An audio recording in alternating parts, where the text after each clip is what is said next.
is data pipeline? So data pipeline is basically a feature within the Microsoft Data Factory experience, or a tool for orchestrating the data movement and transformation tasks across various data sources. So it basically enables a scalable, low-code ETL, ELT processes within the Fabric ecosystem. Now, then we covered parameters and variables. Parameters and variables are defined at the pipeline level, and parameters cannot be modified during a pipeline run. It can be updated before the pipeline execution. Whereas pipeline variables are the values that can be set and modified during a pipeline run, which in turn helps the variable to be, which can be used to store and manipulate the data during the pipeline run itself. Then the different tasks that we spoke about is what we call as the activities.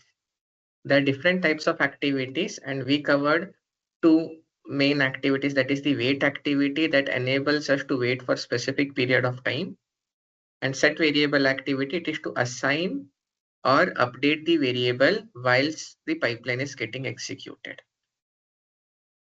Then we saw that Data Factory supports 4 types of dependencies between the activities that can be used to control the execution flow of the connected activities within the same pipeline. And in that, we saw that the 4 different types of dependencies were on skip, on success, on failure, and on completion. Now, multiple dependencies with the same source. When I say multiple dependencies with the same source, for this activity, this is the source. So multiple dependencies within the same source are ORed together, meaning wait one would be executed if set variable one activity is skipped or it is completed. Multiple dependencies between with different sources are AND together, meaning wait one would be executed if the requirements are met by set variable one and wait two activity is completed. Now, there can be multiple dependencies with the same source that we had seen. Maximum there can be 3 dependencies, that is on skip, on success, and on failure. On completion and on success, and completion, on completion, on success, and on failure, on completion won't be possible because on completion, on success is like a duplicate value in itself. Hence, there can be maximum 3 dependencies that you can set with the same source or the same activity. This is what we had seen in the previous session. Any queries before we proceed to the some complicated aspect on the dependencies? Okay. So now let's go across with some other concepts. So we saw that in home page, whenever you make any changes in the pipeline, it provides an option to save, post which you can run the pipeline. Or in case if you run the pipeline, in case if the changes are unsaved, it would save it and ask you to save it, post which it would execute. Then there is an option of save as. Save as allows you to create the copy of the pipeline in some other, in the same workspace or in some another workspace that you want to copy that pipeline as is.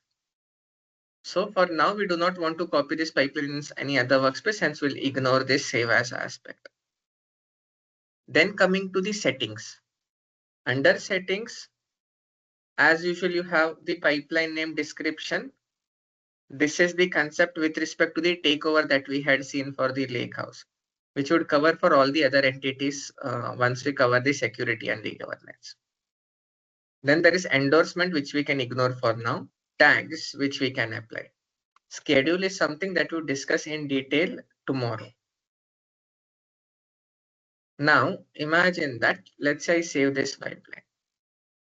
I added an additional wait activity. So let me save that. Now, in case if I make any other changes, let's say I added a new activity, let's say a lookup activity. In case if I want to revert these changes, it enables me to use this discard option that provides here. Now, what is this validate aspect here? Validate aspect is basically to validate whether all the necessary or mandatory aspect within your pipeline have been inputted properly or not. Meaning, though at the front end, you are able to see a visual representation of the flow. But ideally in the back end, Microsoft is preserving this in the form of a JSON code. So validate validates whether all the necessary aspect of the JSON code is accurate or not. What does it mean? So now let's take an example. Let me use another activity called fail activity. Now, as the name suggests, fail activity is used to fail a particular pipe, to throw an error, similar to how in SQL or other languages you have throw error aspect, correct? Wherein if the user wants to throw an error explicitly, one can consider the fail activity as similar to that. So now here, if you see, there are two mandatory aspects that I have kept blank as of now. So now imagine that one aspect is what I can do is I can click on save. Now while saving it, it would throw me an error that you have one invalid activity to save. Correct? Pipe fail message is required, error code is required. Another way is I can click on validate. Validate would scan across your entire pipeline and check whether there are any errors or not. When I say errors, it is meaning some of the mandatory aspects are being missed out. Warnings are not treated as errors. So here I can see that fail message is required, error code is required. Now, one aspect is I can go, in case if I click it, it would take me to the corresponding path wherein I need to correct that error, or there is something called as deactivate activities. Imagine that I have multiple such issues. If you see now, I have two activities that are erroneous, correct? So rather than, for now temporarily, rather than updating or correcting the issue across every activity, what I can do is I can deactivate all the activities. If you see this symbol, meaning this activity has been deactivated, it means this activity would not be executed. That is what this activity state in the corresponding activity means. Yesterday we saw that we had excluded this aspect. We're just focusing on the settings. So now let's go to the general aspect of the activities that are commonly across all the activities. First is you can update the name of the corresponding activity. So rather than having some generic names, we can provide specific name, set var x or something that is as per your convenience. You can provide the corresponding description if you want. These are not mandatory. Now, the advanced aspect we will discuss eventually. Now, the activity state here means that whenever I execute this pipeline, this corresponding activity would be executed. But imagine that if I want to, while debugging something, I see that I do not want to execute this activity and I want to execute across these two. So at that time, we can go and mark it as deactivated. In case if I mark it as deactivated, it automatically skips this activity. So now imagine that in case if I run this pipeline, these activities are being skipped across. So one way is in case of validate, if you want to Validate provides us all the errors that are present in the logical template, and it gives us the flexibility to deactivate by default all the activities that are erroneous rather than manually updating each and every error aspect in case of debugging scenarios. So now if you all see, once I executed the pipeline, all three succeeded, whereas fail 2 and fail 1 are in inactive state because they have been deactivated, meaning they would never be executed. Now, let's understand when we click on run, what exactly happens and what all aspects do we need to monitor. So once you execute the pipeline run, for every instance of a pipeline run, a new run ID gets generated. That is what we call as pipeline run ID. So for every pipeline execution across the tenant, a GUID, unique GUID gets generated. So it's via the pipeline run ID that one can backtrack the historical pipeline runs because every pipeline run ID is unique. Then comes pipeline status. As the name suggests, pipeline status, it provides me the status of the pipeline end status of the pipeline execution. Meaning, what is the overall status of this pipeline once this pipeline got executed? Is this a success or is this a failure? Or is it in progress? Now, in the output section, we are able to see the execution state of the different activities.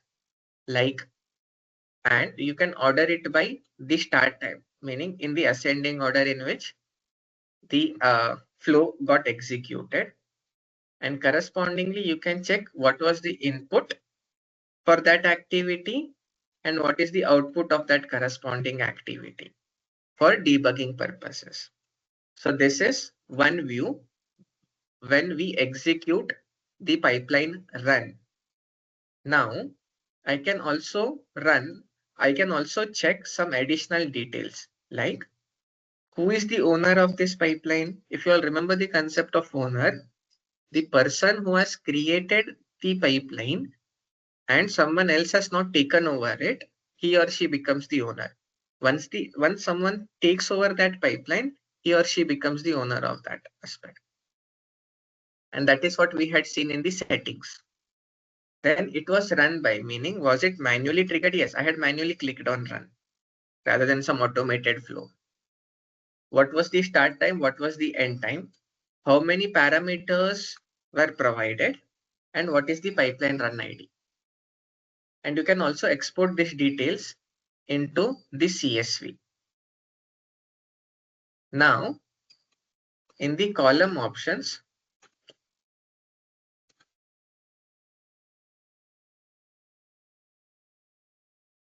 you can basically, if you see, I'm unable to select it for now. If you see, you can select the specific columns that you want in this output window. And then you can filter on the different status of the activities, meaning do you want inactive, meaning do you want to filter out activities that were deactivated, cancelled. Now, what do I mean by cancelled? Imagine that I'm executing a pipeline, correct? And then I cancel the pipeline in between. So that time the activity states goes into cancel state. Failed is when it has failed. Queued is due to queue, as the name suggests. Imagine that your fabric capacity is overly utilized already in the peak aspect and you have executed a pipeline. So at that time, since there is no capacity available for my pipeline to be executed, my activity would go into queue. Succeeded is when it is successful. In progress is when it is under progress. And timed out. Imagine that I'm trying to hit a database, correct? So it's the underlying database engine that is getting queried. And imagine if the database capacity is under full throttle, then after a period of time, it would time out. So these are the different status criteria for the activity run that one can see. Now, This is the current execution. Imagine that if I want to go and check what were the past executions or the historical executions of this pipeline, for that you have something called as view run history. So here I can check I can arrange it by ascending or descending. So I want to check what is the latest pipeline runs. So I can see that these were the different executions and these were the time and status of the corresponding execution. Now, in case if I want to go in detail and check, I need to click on the corresponding pipeline aspect and it would take me to the corresponding flow. Here it is stating me that this pipeline failed. It failed because of the combination. The pipeline was erroneous. So now, in case if I want to check some past executions wherein it was a correct failure, here I can see that the set variable had succeeded, but set variable 1 failed because of some aspect. Now, in case if you want to identify the error message, one can go and click on the error message here. Besides the failed status of the activity, there would be a message symbol. One has to click on that error message symbol that would give us the error message in detail. So this states that the error was variable 1 is of type integer and I was trying to assign it a value of type string. Because of that, there was a failure. Now, if you see the column options, I can add additional column options. Like I want to identify what was the source. What are the destination? Now, source and destinations are with respect to copy activities. Since now we have not added any copy activity or anything, correct? So there are no source or destination associated with that. Hence, this is blank as of now. So you can add additional columns with respect to like activity type. What is the corresponding activity type that is associated with it? So we saw the run aspects, but at the top there is something called as Gantt chart. List chart is basically it lists the activities in the list format, but Gantt chart basically provides me the sequential flow with respect to the time aspect that we would take a look eventually. In this case, this states that set variable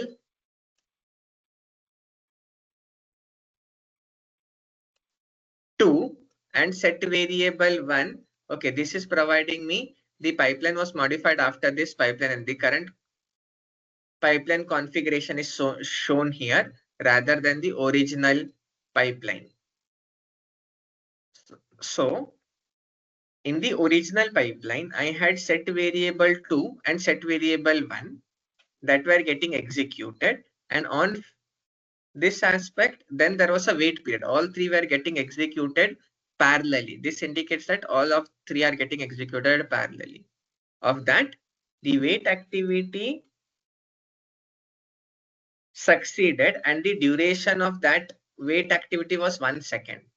Whereas set variable 2 and set variable 1, this was success and this was failure, and the duration of set variable 1 was 362 milliseconds. So this provides me a time visual of how my activities progressed. This indicates that all three activities were executed in parallelly, and this took the highest amount, that is 1 second. All others were less than 1 second. And imagine that post failure, if I want to rerun my entire data pipeline or rerun from the failed activity.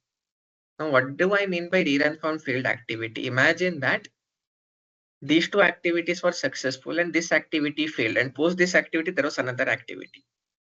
So in that case, rather than rerunning the entire pipeline, rerun from failed activity indicates that I'll be rerunning from this point onwards, wherein the failure had occurred. Now, failure can occur due to multiple reasons.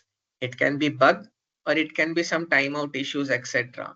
So in that scenario, in case if I rerun from the failed activity, it might be successful or it might fail again, depending on different circumstances. So, and then there are the other common activities that are commonly used across in this home page aspect, and then Copilot. Now,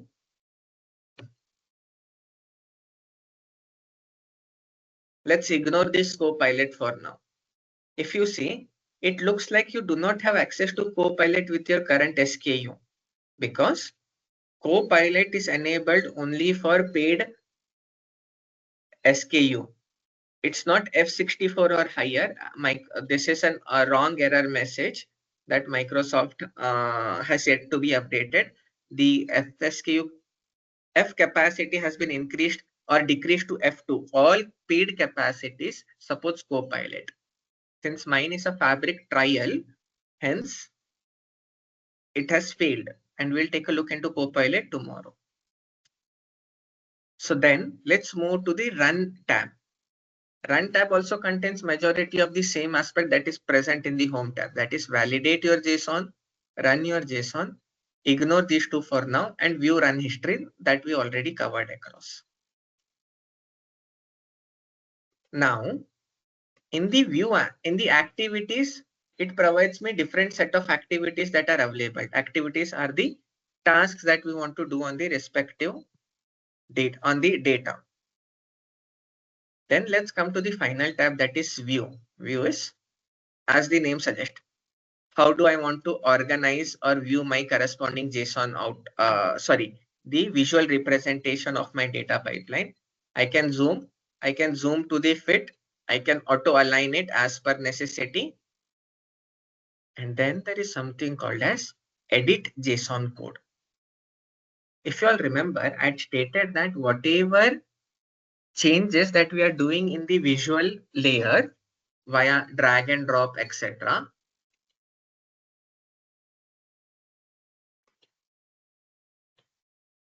at the back end, what is happening is Microsoft is preserving that data in the form of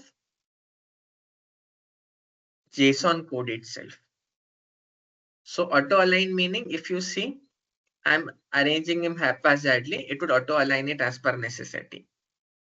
Now, at the back end, there is something as the JSON code. So the pipeline name. For every pipeline, there is a corresponding object ID. Object ID meaning, if you all remember the URL, correct? app.powerbi.com/groups/some GUID ID. That GUID ID is equivalent to the workspace name that is unique throughout the tenant. Similarly, then /pipelines/f this is the unique ID of the pipeline, that the unique ID of that pipeline throughout the tenant that uniquely identifies this pipeline. That is the corresponding object ID. Then I can see that I have an activity called set variable varx, and the activity is type set variable. And as of now, there is no dependency on that because it's the first activity and there's no dependency. Ignore this policy as of now. And what value I'm setting, meaning the setting aspect of this. Now I have wait activity. Now in case of wait one activity, there are dependency it depends on the set varx activity, and it should either be completed or skipped, that we had seen. And similarly, activity wait 2, it should be succeeded, post which wait 1 would be executed. And similarly, we have other activities, etc. And the state, since I have deactivated fail 1 and fail 2, I see the states and I see the parameters and variables, etc. that I have defined, and what was the last modified by and published time. So this is the underlying JSON code that is being preserved. Now, one way for me is to update the JSON code, which would automatically reflect in the front end view itself. Meaning, imagine that rather than wait one, I want to rename it as wait_rename. And I want the condition from wait 2 to wait 1 to be completed rather than succeeded. And I want wait time to be 10 seconds. Now, if you see, wait 2 became the dependency became on completed, and wait 1 was renamed to wait underscore rename. So this is how, rather than manually making certain changes, one can leverage the significance of the underlying JSON code in case if one has experience across the JSON code changes.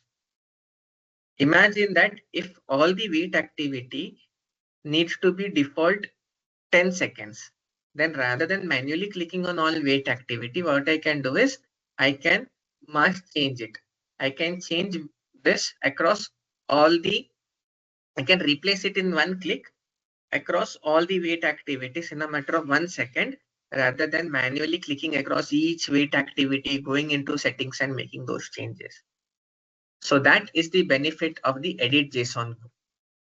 And remember, this is the similar aspect that we had seen in the initial session during Git integration. What I mean by that is the pipeline is in uncommitted state, meaning Fabric provides the Git integration of data pipeline into the corresponding Git repository. So in case if I sync my changes into my repository, I can then the corresponding JSON code gets synced into my Azure DevOps, and then I can make the changes in the Azure DevOps code and then reverse sync the code change from the Git repository into my reverse sync the code changes of that pipeline from my Azure DevOps into my corresponding pipeline in the front end layer as well. So that is what we had seen, and it functions in a similar manner itself. So now, if I click on DataSharks Education, that was the repository, Microsoft Fabric.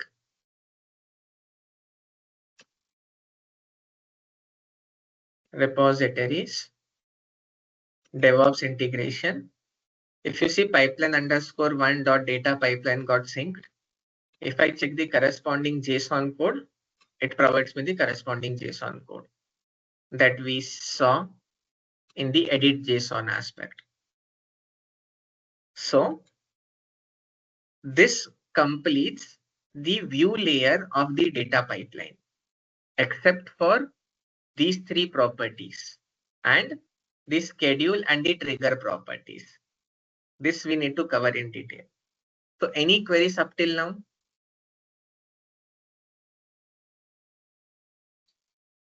I'll take that as a no and continue. So now let's deep dive into some complications of the data pipeline aspect or the dependency aspect. Now, in set variable, I have var1 of type integer and I'm assigning it a value of 1. So now let me execute the pipeline.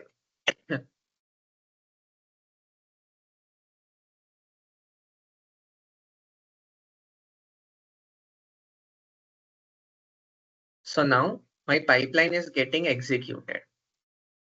Now, since all my activities are successful, okay, I have added 10 seconds. Let me reduce it. If you see, since all my activities were successful, my overall pipeline status has been succeeded. Now, let me add some string value, assign a string value. And for now, let me delete these parameters as I do not need them. Now, this activity would fail because I'm assigning a string value to an integer type variable. It failed. Can you see the overall pipeline status? It is failed as of now. It states that some activity has failed, because of which the overall pipeline status has failed. and I can go and check in the error message. And same would be the case with now. In case if I add on completion and if I delete on success, and in case if I click on run, this activity would fail. Now, if you see the pipeline status is in progress, since it's in progress, and now it succeeded. Okay. And now let me check the view run history. In the view run history, if you see, even though I have executed 2 pipelines instantly, the status is yet not started and has not been updated to succeeded. It is because this window, this has been reported to Microsoft as a bug, that there is a delay between the actual execution and that execution being visible in the output in the monitor tab. So after some time, you would be able to see that the status is succeeded. Can you see the earlier was already succeeded, but it is still showing as not started, not succeeded, sorry, failed, but it is still showing as not started. Now, if you see, the status has been updated across. So the view run history tab does has some delay because it's the monitor tab. There is some delay in synchronization of that. But now let's understand that what happened. If you see, one of my activity has failed here, but still my pipeline status is succeeded. Is this correct or is this a bug by Microsoft? Or let me delete this and let me add on failure. Correct? Now, in case if I execute on failure, this activity would definitely fail now.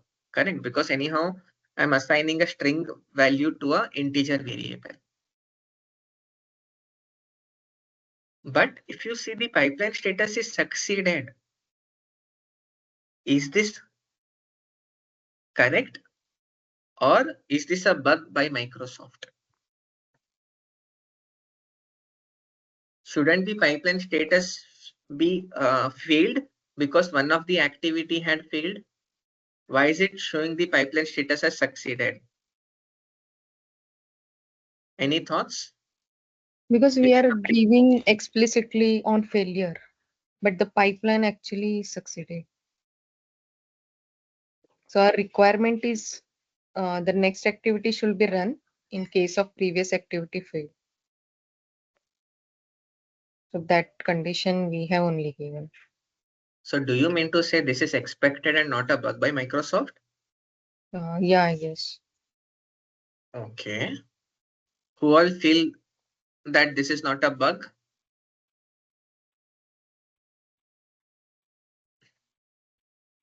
Okay, I don't see any reaction. Then let me proceed. This is not a bug. This is an expected scenario. This is similar to try and catch scenario that we have in our normal coding language, correct?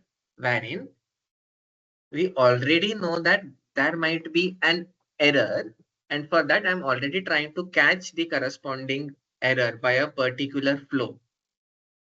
So in case of try catch, I am already aware that there might be some such scenario of error, and I'm already trying to catch that.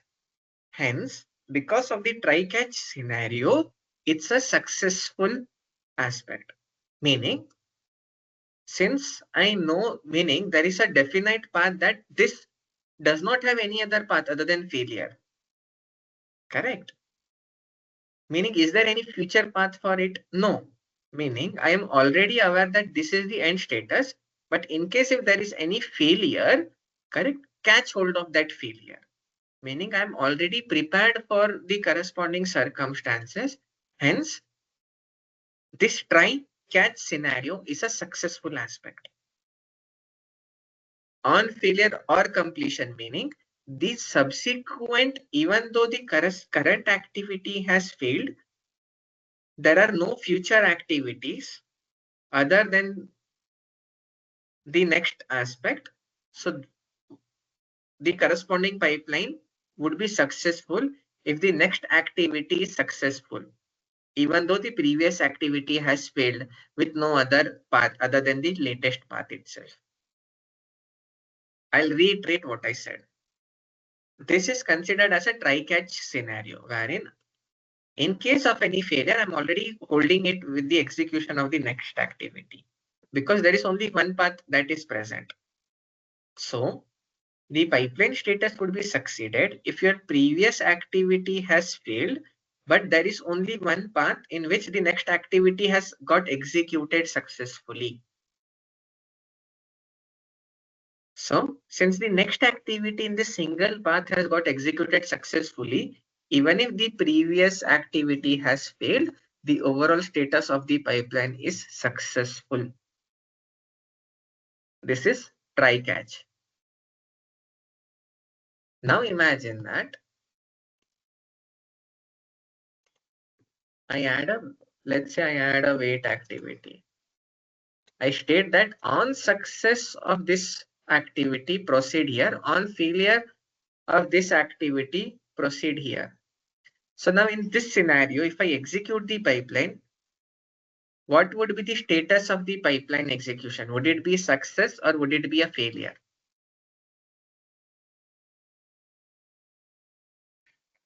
Team, let's be vocal. Success. Sorry? Success.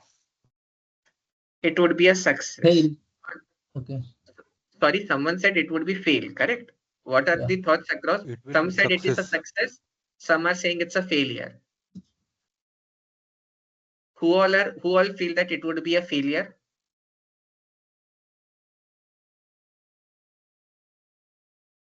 Okay, so all others feel that this would be a successful scenario, correct?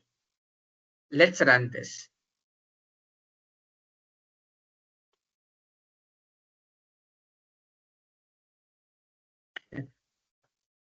So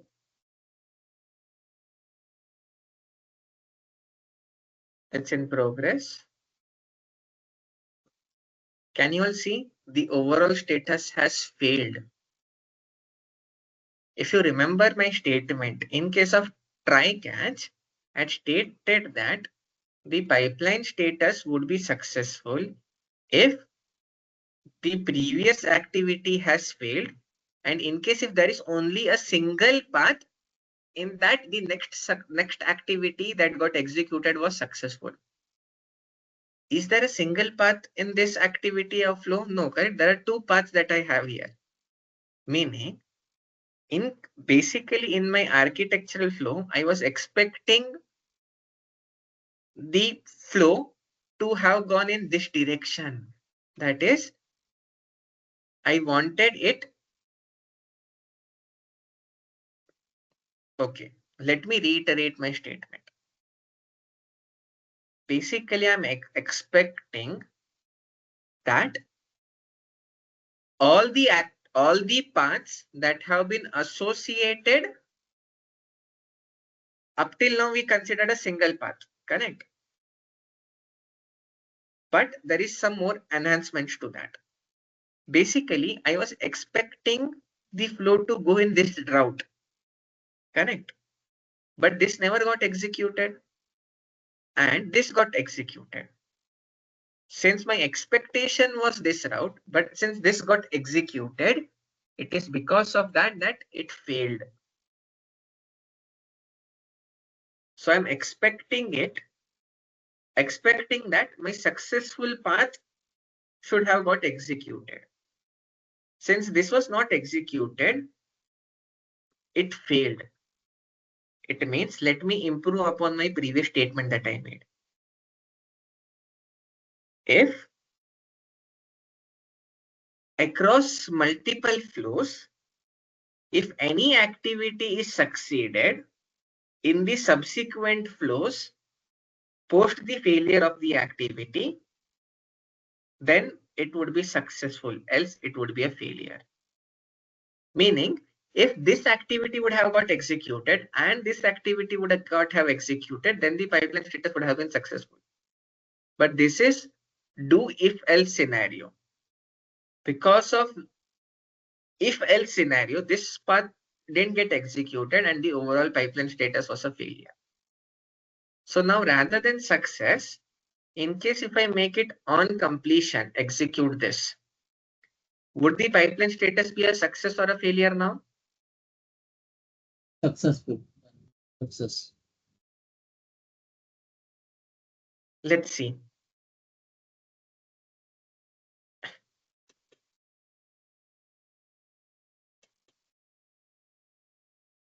Since the corresponding activity has two future paths, since it has two future paths and one of the activity in the future path post this got executed successfully across each of the path, the overall status of the pipeline is successful. Any queries up till now?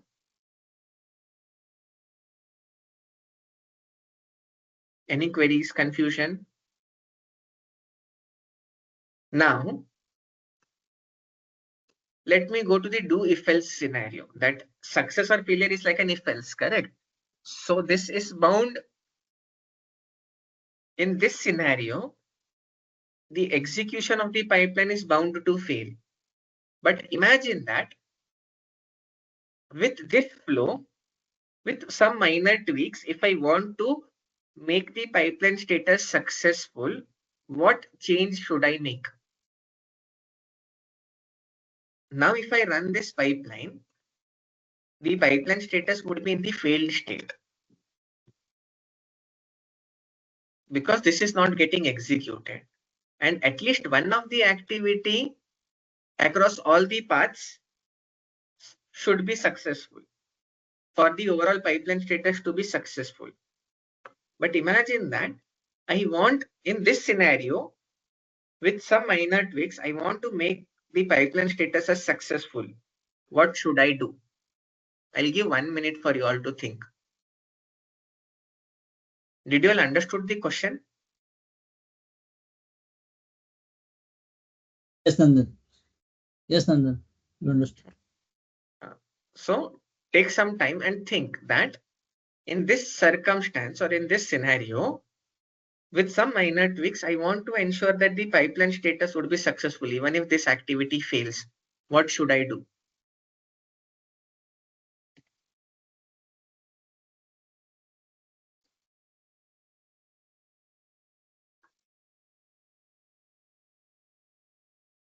Dependency we cannot change, right? No, I want on success, on failure only. Okay. I want to add something new. I have given you all that hint. Think about other dependencies and other aspects.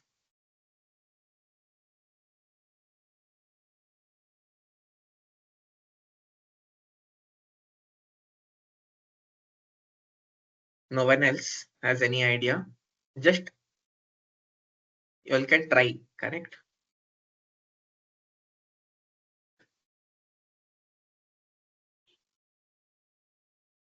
On skip or on completion, I think can add. On skip, on completion, where?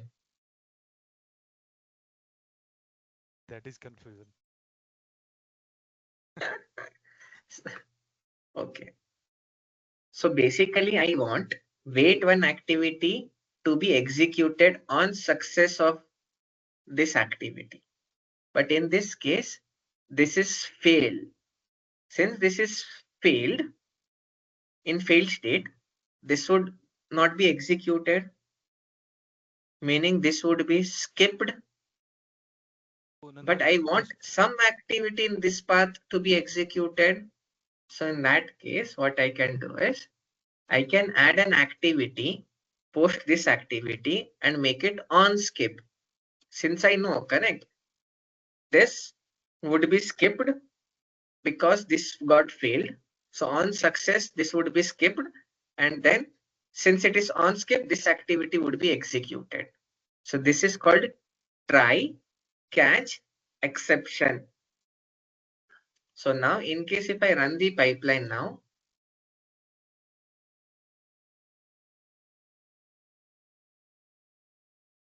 the pipeline status would be successful. Why? Because at least one activity in the subsequent path has now succeeded. So any queries on the concept of try catch exception, and how it's very critical to understand the concept of dependencies for you all to design your pipeline accordingly. Because imagine that I want to set up alerts in case if my pipeline fails. But in certain scenarios, in such circumstances, the business says that I do not want alerts in the try catch scenario. So at that time, you have to add such exceptional aspect, or you have to handle try catch accordingly. So depending on the circumstances, you have to ensure that you manipulate the pipeline status as per the need of the business. And it is via these concepts of dependencies and try catch exception that one can manipulate the pipeline status as per their necessity. So any queries up till now? Nandan, wait one is wait not showing in the below history. Why? Because it got skipped. Meaning it never got executed, correct? It is not inactive. It got skipped. This only shows the activities that it passed through. Since it was skipped, it is not showing. Do you see any symbol at the top here? No, correct? Because it never got executed. Since it never got Okay. executed, you won't see the status here. Okay. Clear? Yes. So this So is with one more question, Nandan. So like set var x and wait one or wait rename. In these three activities, which will run first? Wait rename? now you are asking in wait one and wait rename which would get executed first. First, yeah. This is getting skipped, correct? No. So why would this get executed? Sorry, I actually suppose we don't have wait two activities, right? Only three activities I'm talking about. Okay. In this So scenario, this is failing, correct? So this path would never get executed. So only this would get executed. okay, my question is which will run first? Which activity? The activities Wait, are we parallel, Ramesh. So both okay. activities will run in parallel. Parallel. Yeah, sorry. Got it. But in this scenario, this would never get executed because an activity can only have one state, either a success or failure. Since we have success or failure, either one of them would get executed. But imagine that if both of them have on success, this is a parallel scenario, correct? Both of them would get executed parallelly. But it's random depending on, imagine there are such 100 activities that are parallel, correct? The capacity is limited. So even though everything is getting triggered parallelly, it's just that some of them might go into queue. So it's a random allocation with respect to the execution aspect. I hope now it is clear, but in earlier state, both of them would not have been executed because it was a success and failure. So it's either or, if else scenario. Both cannot be true. Okay. Clear? Yeah, clear. So team, any other queries before we move ahead?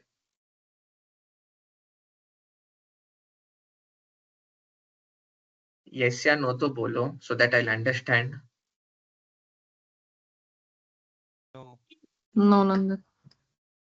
Okay. So now let's go to the concept of import and export. Now export. Can anyone guess what this export might be about?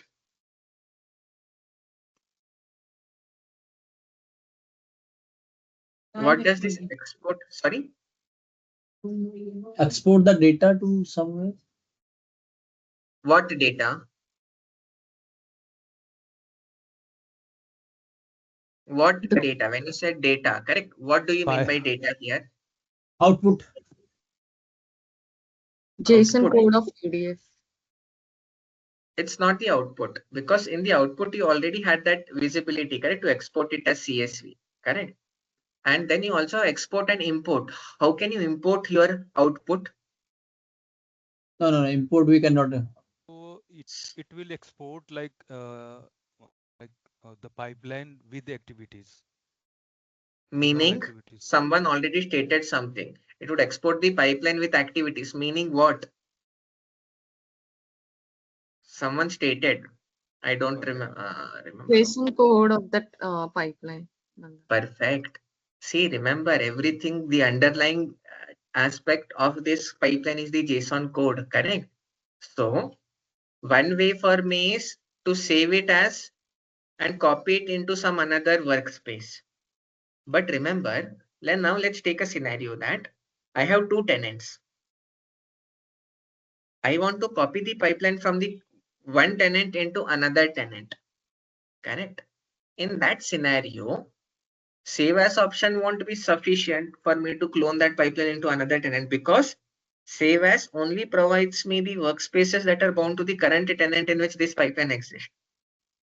But I want to map it to some another workspace that is present in another tenant. So at that time, what you can do is you can export your underlying JSON code. So it got exported successfully. So now it is in the form of zip format. Let me extract it and show you all. I'm extracting the corresponding code.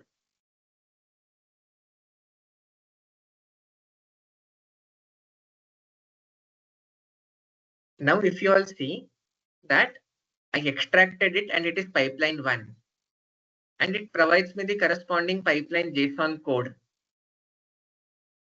that I want.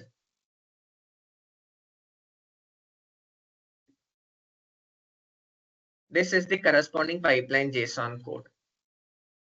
That is, I have these many activities and etc. Now, what I can do is so this is exporting the underlying JSON code into my local system. But imagine that I want to create a new pipeline. Correct. So in this scenario, let me go to my home page. Let me create a new pipeline with the name, or let me go to some another workspace.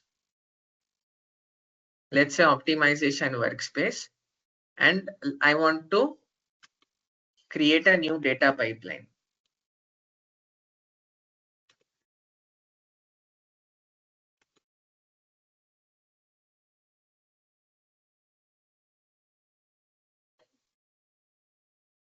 Now, one aspect is I can import the corresponding code. So in my import, I'll select the corresponding compressed zip file that got downloaded. So under my download section, I can see the compressed zip file that I downloaded.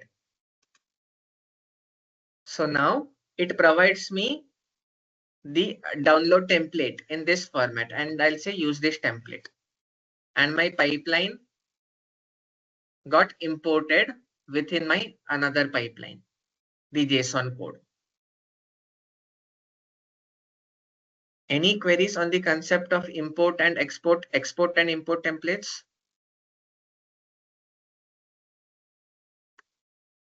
Yes or no? No, Nandan, but it is manual effort, right? Suppose we have Yes. 100 pipelines.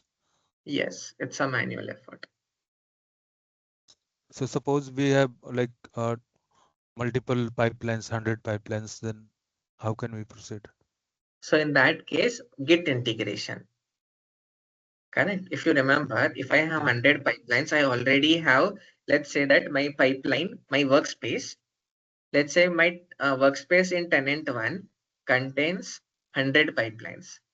So I'll git integrate that in my repository of tenant 1. I'll copy that code and paste it into the repository of tenant 2 and reverse sync it into the workspace.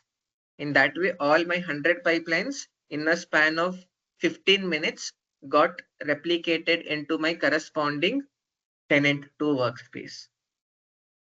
But there are certain limitations with respect to that, and we'll understand what those limitations are once we discuss eventually. It's not that easy to migrate those 100.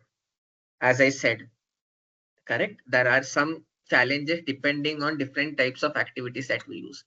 If you use such simple activities, then it is a matter of 15 to 20 minutes. But if you have certain, like wherever there is any source or sink involved, up till now we have not connected to any source or sink. We are just seeing simple activities, correct? But Yes. imagine that you are using copy activity to copy data, etc. There you have connections defined. You are connecting to a source and sink, correct? So in those aspects, it is not easy to migrate them cross-tenant. There are some changes that one has to make that we would see eventually. Okay. But import and export is a manual aspect. And it's not just that way, correct? Let me create another pipeline in optimization. So one way is import export, another way is Git integration, third way is via the view code itself. Okay, I had not saved this, correct? Let me save this first. Then let me go to the workspace. Let me create a new data pipeline.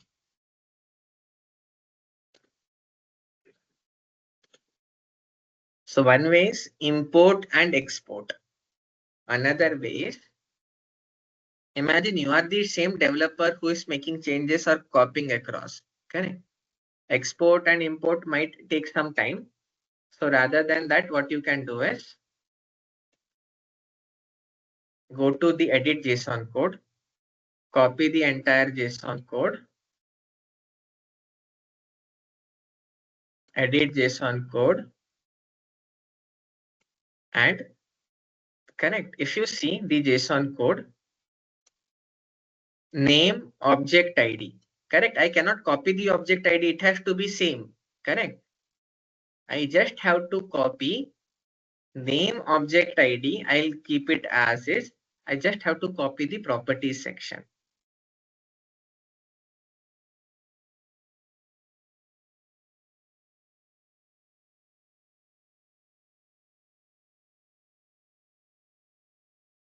And if I click on OK, the corresponding code becomes available. Now imagine that if I would have copied the entire JSON code, what would have happened is it would have resulted in an error. Yeah, because object ID is different.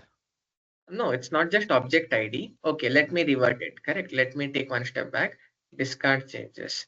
Correct. Let me copy this entirely. Correct. And in this JSON, edit JSON code, correct. I'll copy this JSON, this object ID later. Correct. So now let me copy the object ID and update the object ID in my JSON.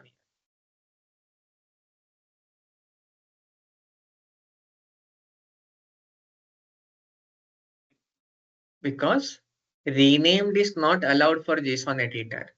The original pipe, and it is not because of duplicate as well, pipeline 1. Imagine if I want to rename it as something different, pipeline X. Rename of the pipeline cannot be done via JSON editor. It has to be pipeline to the original pipeline name itself. Hence, this property has to be same when you are trying to edit anything from JSON. This is read-only aspect. All others are editable. You cannot rename the pipeline from that. You can rename a pipeline from here. I can make it _1. And that would automatically update the JSON as well here eventually. Correct? Once I save it. Correct? Once I save this. But as long as you are trying to edit the pipeline name from the JSON editor, that is not doable. So pipeline 1. I cannot edit the pipeline name from here. Pipeline name is a read-only aspect. and same is the case with object ID. So these are the three ways how one can clone or replicate the pipelines across different workspaces. So this way, the last method, okay. So this way we can like suppose we have the source connection string, okay. So I think this way we can copy the all like connection string as well, right? And we can. There are two aspects. In case if the pipeline cloning you are doing in the same tenant, correct? Then Yeah. whatever methods we have discussed up till now, cloning is an easy cloning. Meaning you can easily copy the code in one workspace, sync and Git repository. Everything is very easy in case everything is within the same tenant, even if it contains connections and other aspects. Okay. If it is cross tenant that you are trying to copy in another workspace in another tenant, it becomes challenging. And that's when we'll see tomorrow once we actually work on connections. Okay. So if it is in same tenant, no need to do that itself, correct? You can also save it as another pipeline in another workspace or in the same workspace. No need to even copy paste it, correct? Microsoft is automatically taking care of this by save as functionality. Yeah. So import, export, copying the JSON code. These are the way when you want to copy your pipeline across different tenant workspaces. For same tenant, you already have the save as functionality to copy it across different workspaces. So any queries up till now? And then coming to this use template.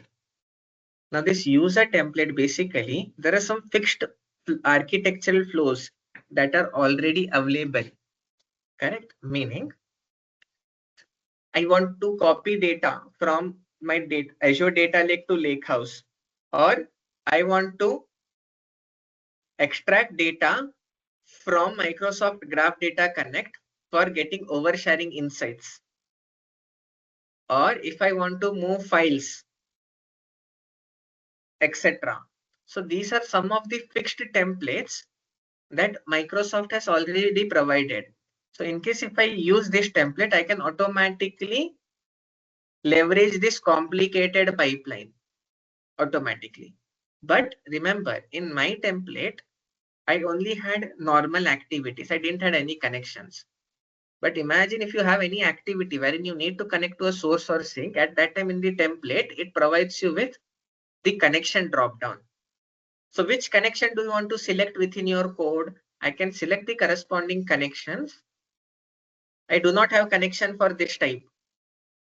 So it is throwing an error for me as of, meaning it is not allowing me that dropdown. And then accordingly, I can use the corresponding template and I can create a pipeline with that template. So let's take an example, correct? Delete files older than 30 days. I want to select a connection. Use this template. Can you see this would automatically add that corresponding template here? As of now, this is just a delete file because in the template also we saw, correct? It was just a delete file activity that was getting added. But imagine that if there are some complicated flows, architectural flows like this. Can you see? These many activities are there.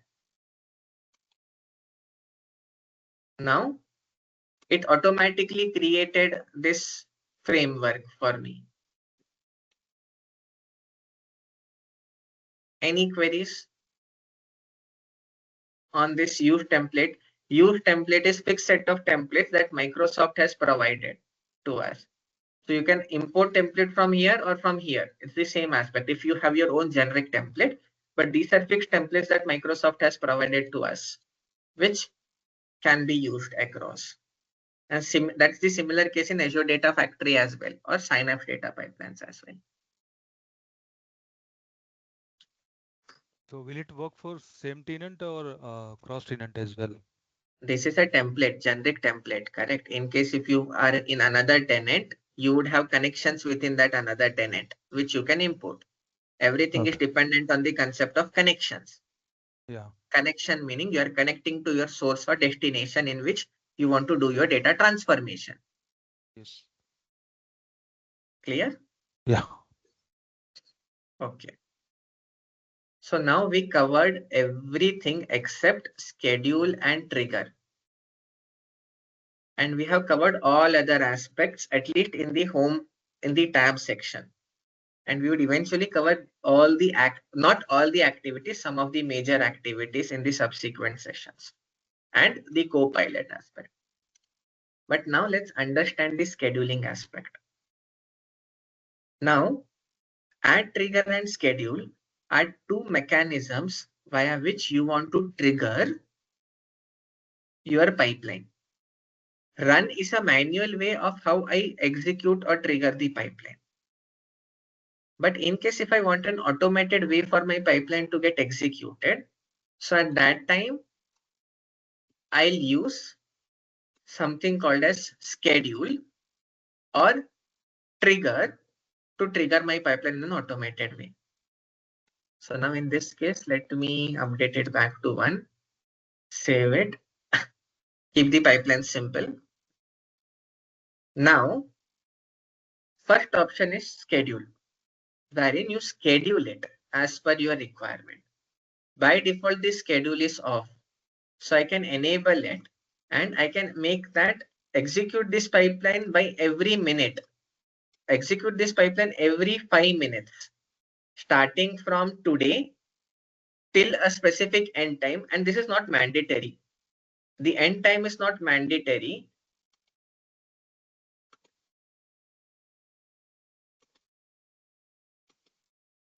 And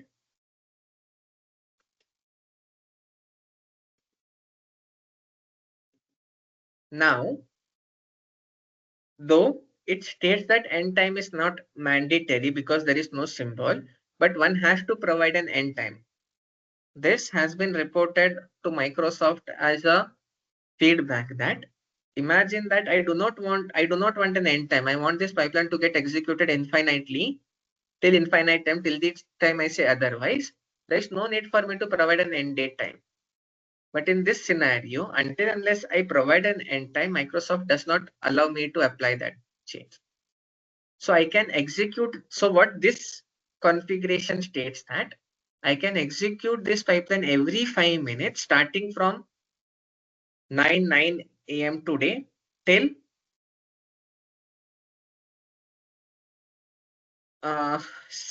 next month, 12th of next month. Then there are multiple options. You can execute it hourly, daily, weekly, or even monthly. Now, in case of month, what is the frequency? Do I want to execute it every 2 months, every 1 month, and on which day? First day of the month. Let's say if I want to execute every month, every first calendar day of the month, or on which first Sunday of every month, etc. So this aspect provides me with that flexibility and the time at which I want to execute it, or daily, or hourly, or by minutes. And in which time zone do I want to execute it as per that corresponding time zone.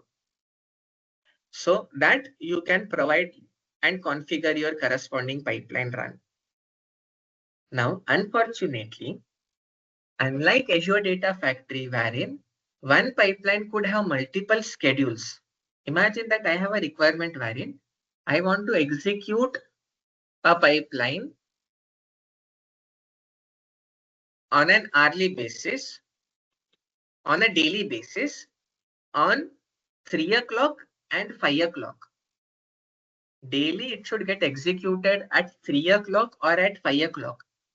Microsoft Fabric Data Pipeline only supports one schedule to be associated with one pipeline.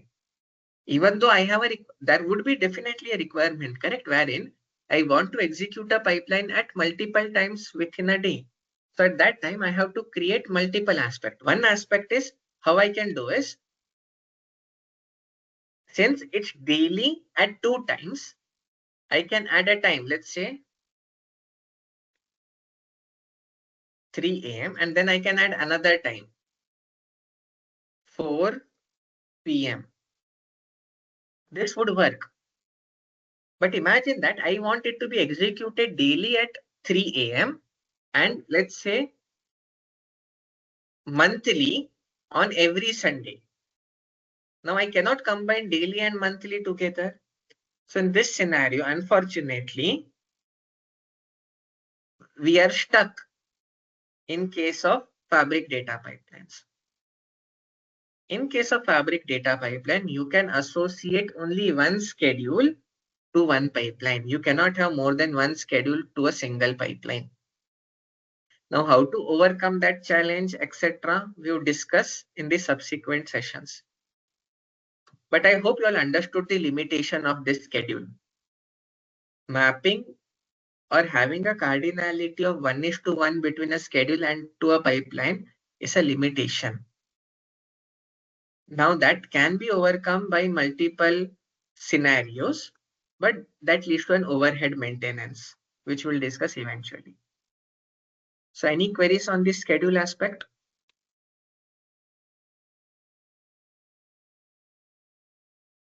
Okay. Then coming to the trigger aspect. Trigger, as the name suggests. I want to trigger this pipeline on some event.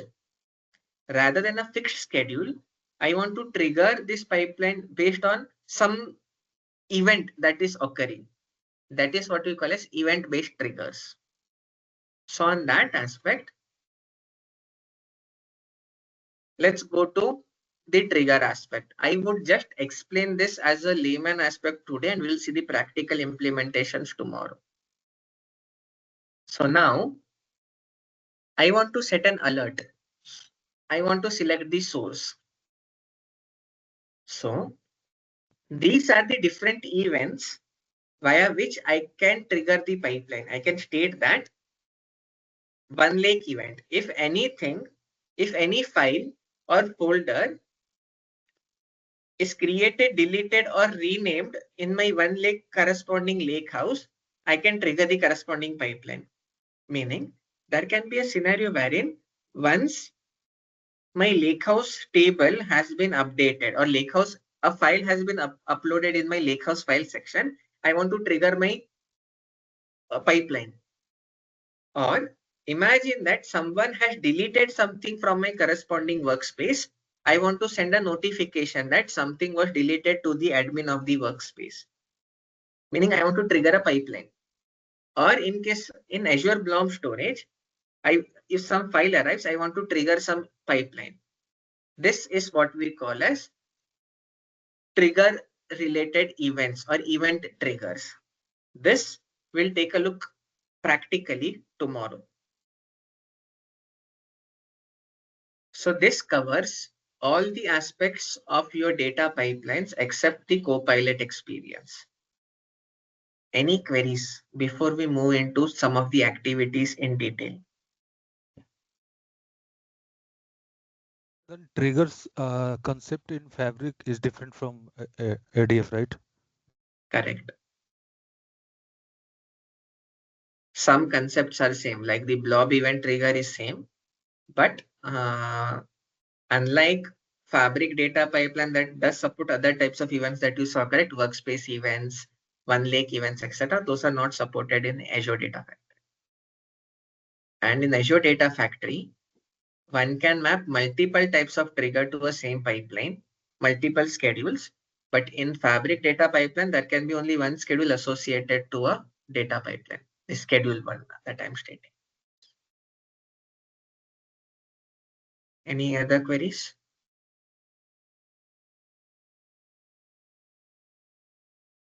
Okay. So now coming to the pipeline layout, we saw parameters, we saw variables, we saw output. Library variables I'll skip for now.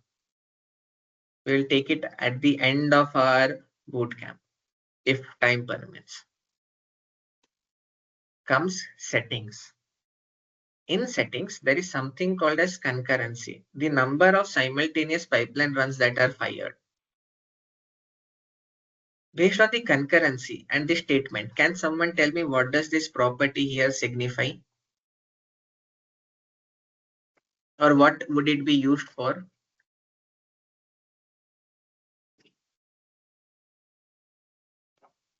So it Concurrency is you're like asking, no, no. Sorry? You're asking about concurrency, right? Correct. What does this setting or this setting here represents or would be useful for? Maximum number of pipelines maybe that can run in parallel. parallel, yes. When you say maximum number of pipelines, do you mean pipeline 1, pipeline 2, pipeline 3? Imagine that in my workspace I have 3 pipelines. So does it mean it's the maximum runs of those 3 pipelines? Because Yes. concurrency, see, the concurrency setting is at a pipeline level, individual pipeline Within level, the not at a workspace level. So considering this aspect, do you want to change your answer?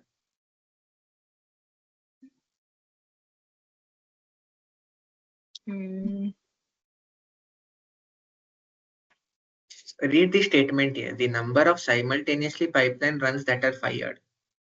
What I mean by that is, imagine that this pipeline I have manually triggered. Correct? Then someone goes and triggers it manually again. And there is an event trigger and then there is a schedule. So there are 4 simultaneous triggers that are happening to this pipeline. Correct? So in that scenario, do you want all the 4 pipeline executions to run parallelly, or do you want it to be sequential? So that is what this property here represents.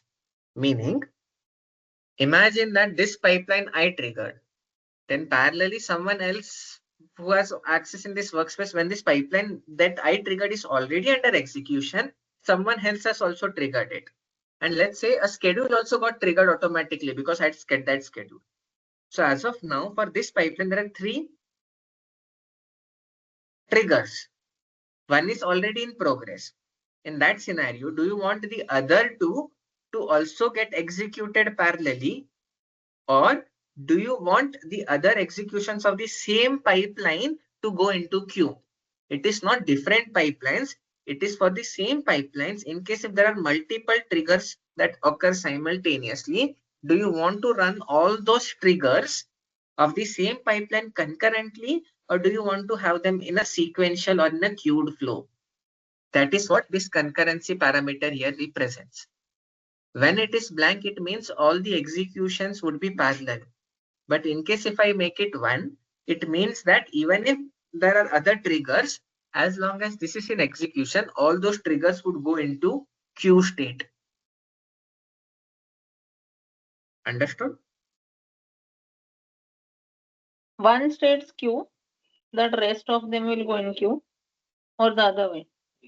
One would be under execution and all other would go into queue, meaning there can be only one concurrent activity that is getting executed. If I make it 2, meaning there can be 2 executions that can be executed parallelly of this pipeline.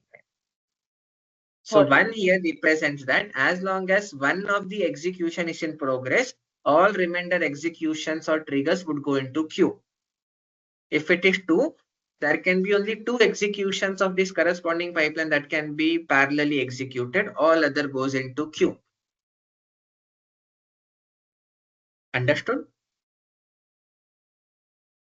But in what scenario same pipeline of 2 people can execute in parallel? Imagine that I want to send an email notification. Correct? So let's say that I have an email notification activity. Correct? In the email okay, let's not go into email notification. Let me go to Teams activity. Correct? In Teams activity, I have to sign in. Correct? Okay, for now, I have to sign in. That would be confusing to show. Correct? Okay. So let's state that I want to. I have a delete data activity.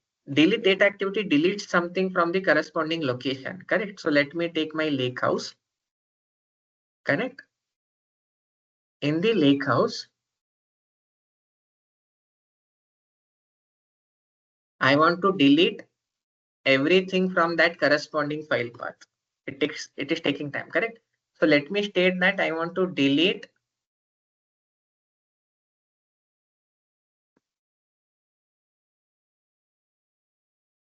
this Parquet file, correct? Now this is a hard-coded value.